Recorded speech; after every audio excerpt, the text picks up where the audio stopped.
Welcome to the Jill on Money Show. It is Monday, January 23rd, and this is a momentous day for two reasons. The first is obvious.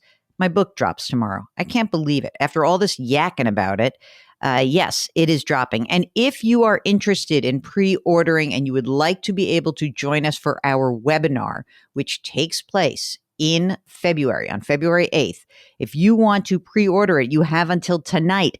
This is it. This is big time deadline. Okay. So really, if you do it now, you pre-order the book and you will be able to join us on Wednesday, February 8th at 7 p.m. Eastern time for our first ever live webinar. So everything is on the website, jillonmoney.com. Okay. You want to know what else is happening today? Check it out. Tax season opens. I know that you hate to hear about this, but couple of things that are notable about tax season. Number one, average tax refund is probably going down. That's because all those pandemic era programs are going back to where they were pre-pandemic, specifically that child tax credit. Number two, even though there are going to be more people at the IRS, it's still tough to get through to the IRS. I love these stats. This is the Taxpayer Advocate says the IRS received 173 million calls during fiscal year 2022. Only 13%, 1 out of 8 calls got through to an IRS employee. Just do that again. Only 13% got through. Oh, and by the way, if you did get through, you waited an average of 29 minutes on hold before your call began. Not great. Okay. A few other things. Tax filing deadline this year is April 18th. This is because of Emancipation Day in the District of Columbia. So April 18th, that's your day. And also it is the due date to file for an extension, which gives you until October to file. The IRS free file system is open. If you've got an adjusted gross income of $73,000 or less last year, you get to file your federal tax returns at no extra cost, either through electronic fillable forms or through IRS partnerships with, I think there's 7 or 8 private tax prep services. So that's good to know. As always, don't be calling me and complaining about the fact you didn't get your refund because you probably filed by paper. So keep this little equation in mind. Paper equals problems. That's the most important thing. Do not file with a paper return. File electronically. All right, that's it. I'll have more when we get into our tax planning stuff, but that's the basis of your new tax season. Very exciting. I know you're all excited, and so am I. Today, we are talking to more of you about the things going on in your financial life. And to that end, we are excited to talk to Steve, who's on the line from Florida. Hello, Steve. How are you? Hi, Jill. Thank you for taking my call. Of course. What's on your mind? How can we help you out? I have a situation going on with my aunt. Her husband passed away last month, unfortunately, and I've been helping her with her financial paperwork, etc. She was not really, my uncle really took care of everything financially, so she was not really plugged into what was going on the financial side. So it is a little bit of a mess, and I'm trying to figure out exactly what to do. So I thought I'd call you and see if you could give me some advice. Absolutely. So let's talk a little bit about your aunt. How old is she?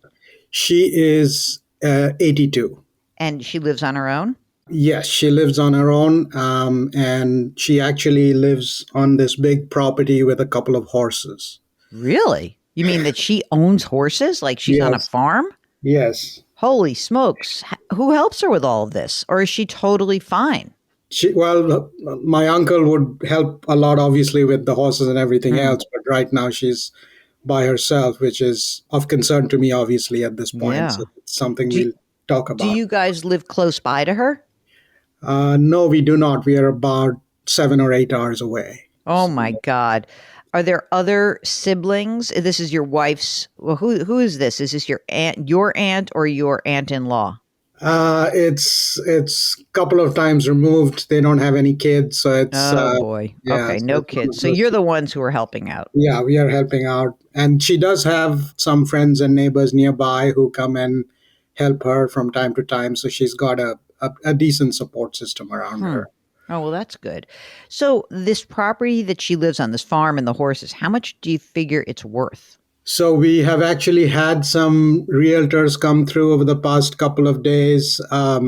We have heard between 575 to 675, Okay. depending on how much we put into the house to spruce it up before trying to sell it. Is there a mortgage on it? Yes, mortgage is about 200K. And she's on board with selling it? I think I finally got her there. That's hard. Where's she going to go? That's something we are trying to figure out. The problem is that the mortgage, since we are talking about that, has got an extremely high interest rate. It's at 6.75, Wow.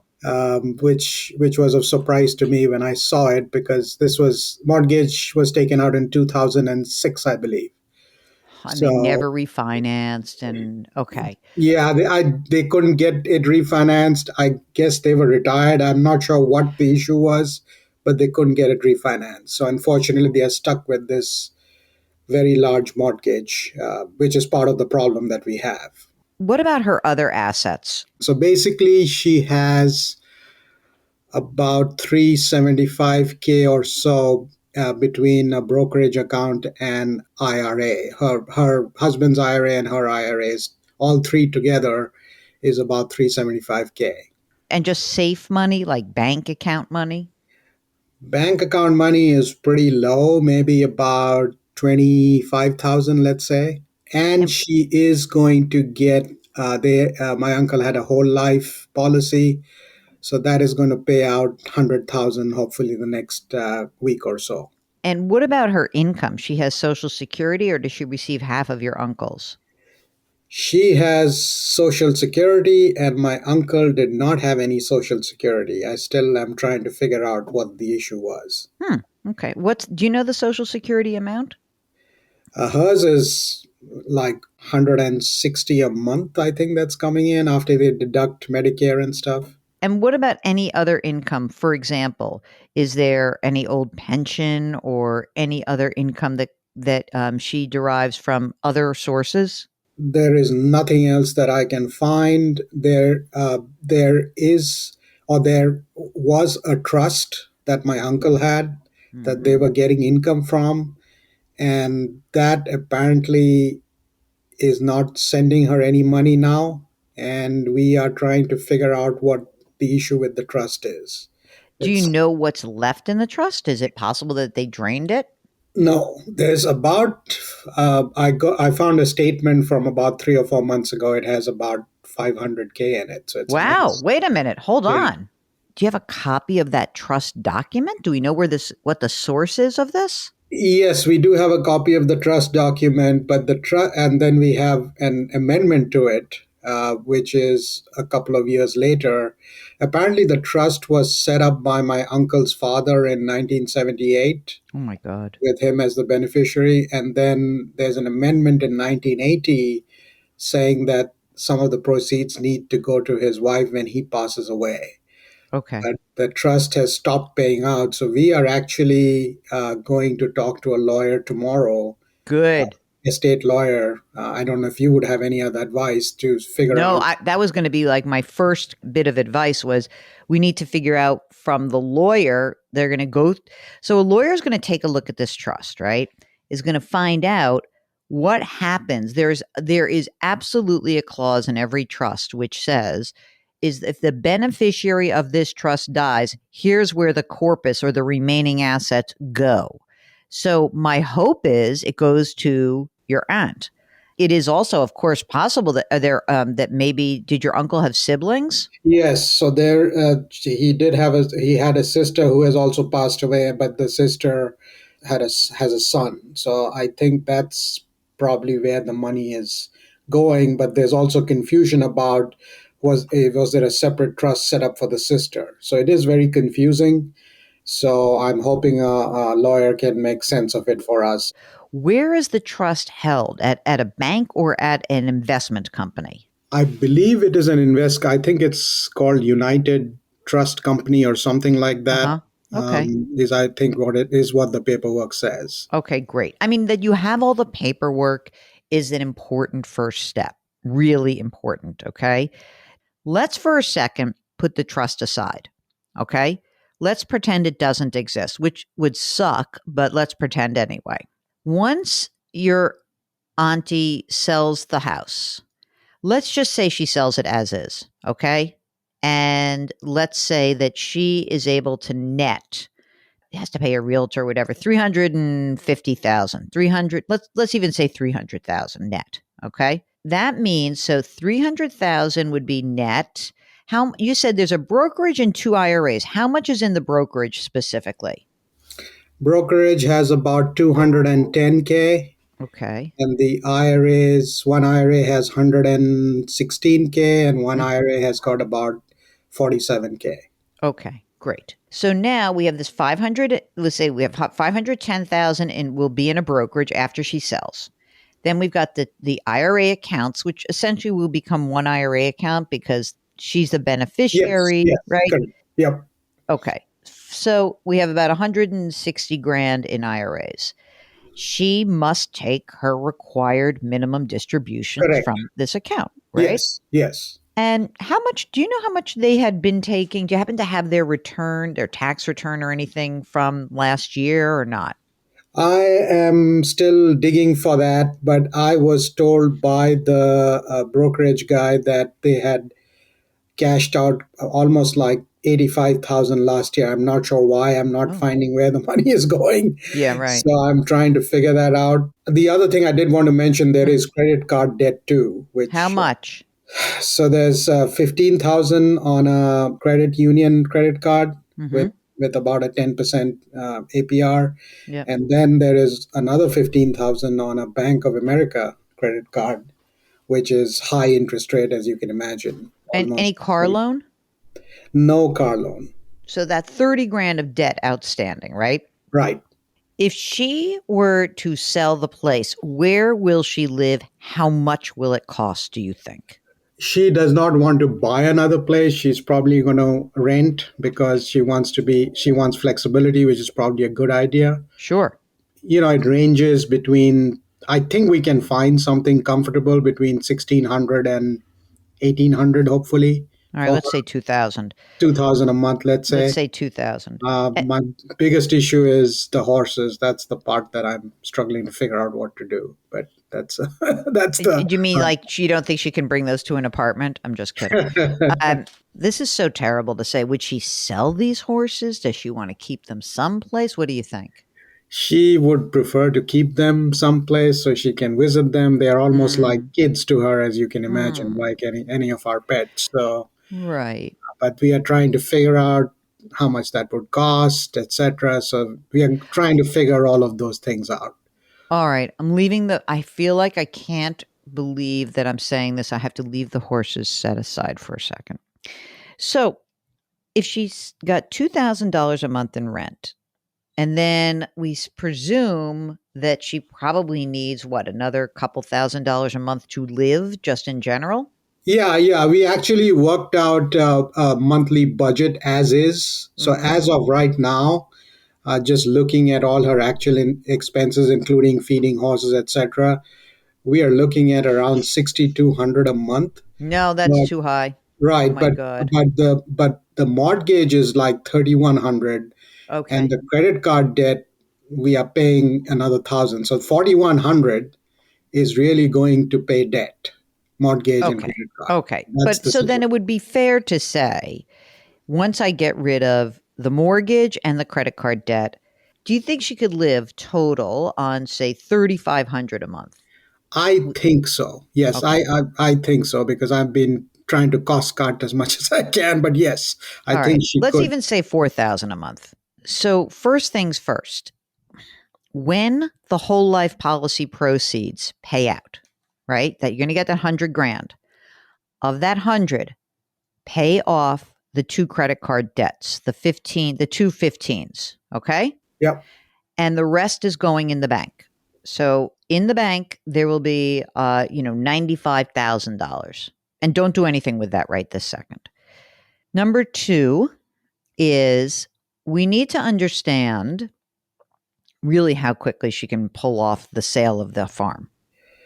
Yeah, we are going to. I've laid out a time frame. We want to get it listed by March 1st at the latest, and the realtors are telling us the good part is it's a property in a desirable location. So they are thinking they will get offers within 45 days is what they're Great. Great. I don't want her to spend any of the money in the bank, that 95 grand that she'll have. I don't want her to spend any of it on the house. Sell it as is. Right. That's kind of the plan, yeah. Right? Okay, so now we'll have 95,000 in the bank. There's this 210,000 in the investment account, to which you will add the proceeds of the home, right? Yes. And so we'll have $500,000 plus this nice little $95,000 cushion in her bank. So then what we need to do is come up with a game plan for how she's going to have this extra money distributed to her. Again, presuming the trust does not exist for a second. Correct. That we have her, the minimal amount of her Social Security. It's fine, whatever. Then what I think has to happen is I think that because of her tax bracket being so low, and it is low, I would start taking money out of those IRA accounts a little bit more aggressively, because she could essentially take $40,000 out of the retirement account, pay a 12% tax on that, and that amount plus her Social Security should pretty much get her through. She's not going to, it's not going to be living large, but that'll do it. That should probably do it pretty close. So I think $42,000 out of the IRA account. I might even just, that IRA that you said one has 47,000, one has 116. 47, is that hers or your uncle's? That's my uncle's. I would just pull that whole thing out this year. I'd pay taxes on it. I would use that for her to live on for the year. Drain the IRAs first is kind of what you're saying. Don't touch the brokerage at all. I wouldn't right now. Because she's going to be at such a low tax bracket. She's always going to be, she could potentially be at a 10% bracket, but she'll be at 12% is pretty amazing, right? So let's just pull the money out. Let's get that money out. Let's live on that for a year. By the end of the year, she will have all of her bills paid. She will have no credit card debt. She will not have a mortgage. And you guys will be able to determine 2 major things. One, what is really the cost of her living expenses now that she's sold the farm, right? That's the number we need. And the second thing is what happens to this trust. But again, let's pretend if the trust never existed, the next step for 2024 would be, once again, and I'm not talking about investing yet, but again, using the IRA, pulling out the 40,000 for next year, maybe 42,000, stay in the 12% tax bracket, pay the tax that's due, use that to live on. You basically will have about 2.5 years worth of money that's in those IRA accounts that will pay her bills. The money that is left, okay, where is the investment account currently held and how is it invested? Yeah, that's the other piece I wanted to ask you about. Yes, it's held at Morgan Stanley, which is, and I'm not sure what they have been doing because it's a very aggressive portfolio. Yeesh. With a lot of individual stocks. And I almost to the point where it's like 75% stock versus bond. I'm inclined to get rid of that brokerage completely. Yeah, totally. Do you manage your own money and can you take over for your aunt now? Do you feel okay doing that? Yeah, I feel okay doing that. It's just a matter of being a little careful with, I guess the question I wanted to ask you is figuring out what that withdrawal strategy needs to be every year, I guess is what I need to sort of. So my strategy overall would be to keep this 100 grand in the bank always. And by the way, the money that's in the bank, once we pay off the credit card debt, Again, the whole life policy's proceeds come in, it goes into the bank. You keep 25 liquid, you put another 25 into a 6-month CD, another 25, and like let's have some couple of CDs earning some interest, keep that 95 or 100 grand in the bank. The brokerage account needs to be established in a way so that not this year, not even next year, but it's the following year when we're going to need to start drawing that down. And that means, so we get through 23, we get through 24. And by the way, the IRA assets have to be invested very conservatively because we're going to use this money up, right? Yes. So then the investment account that will have $500,000 in it will then in 2 years have to be the source of pulling money out. And Correct. the money that you're going to pull out of there is probably going to be a little bit more like, I'm guessing probably $3,000 a month. That's what I'm kind of hoping for. That's what that And would be good. now that's a lot of money because you're going to run out of money. I just want to be, if we don't have the trust, we're going to run out of money. So this is terrible to say this to you. So you may end up, you're married, yes? Yes. You and your spouse may end up having to help out your auntie. You just might have to. Yeah. Because in some way, shape, or form, I mean, again, it depends how long she lives and what happens with all these assets. I just feel like, when you pull $3,000 a month out of this account, it's going to run out. We're going to run out in some group of years. And if she lives till she's 100, you're going to help her. And probably once, so it just depends. And, you'll make different choices. But I think for now, that should be your general game plan. So on the brokerage account where the long-term money is, what kind of allocation should that look like, I guess? Yeah. So I think that the allocation is probably going to be the money that you need in cash for the year, or that $36,000 has to be in cash, money market.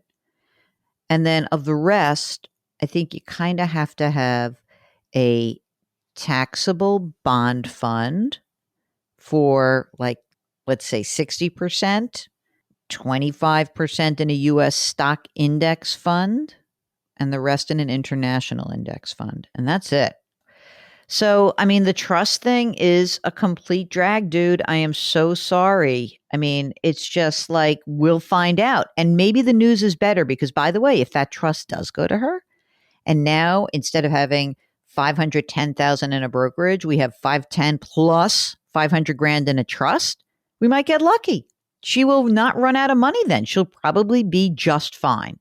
But I think that you got your head on straight. You're doing what you need to do. I think that it's a terrible situation when you don't know the details and you find them after death. It is jarring. I understand that. It really is. And so many people have been in your situation where it's like, oh, I didn't realize that. So while it's uncomfortable to do this during your family, like while someone's living, it is so much better to find this out. So, for you, Steve, it doesn't help you. For everyone else listening, this is a good story, a good reminder that sharing information intergenerationally is incredibly important. And if you have a relative who's like, no, I don't want to tell you, you're being too nosy, you say, well, I'm going to be responsible for you. I'm the one who is going to have to take care of you. So you can't dump this on me. Jill, one last question for you. Sure. She also has a whole life policy for 100K. Is there cash value in it? There is cash value in it. I'm trying to figure out what it is. I haven't figured that out as yet, but I'm going to hopefully get a number out of that. So what should I do with that, I guess, is my question. Okay. So I would get rid of it because she doesn't need that money to you guys don't need, you're obviously would be the beneficiaries at this point. So there's two ways to think about it. One, let's just keep it because if whatever money we have to pay for her to help her out, she, we'll have some extra insurance money. I think that you should find out if there's any cash value and just get the cash value out and use it to help her put it in the cash account. in her own, bank account and just have it available. And if there's anything else that comes up or you get more information about the trust, get back in touch with us and we'll be able to help you. Okay. So that's it. That is it for Steve in Florida. If you have a question like Steve, just give us a holler. Go to JillOnMoney.com, click the Contact Us button. Let us know if you'd be willing to come on the air live. We'd love to have you. And of course, you just have hours to go before you get shut out of our beautiful free live webinar. You can join that live webinar by pre-ordering the book before midnight tonight at our website, JillOnMoney.com. All right. Lift someone up today. Change your work, change your wealth, change your life. Thanks for listening. We'll talk to you tomorrow.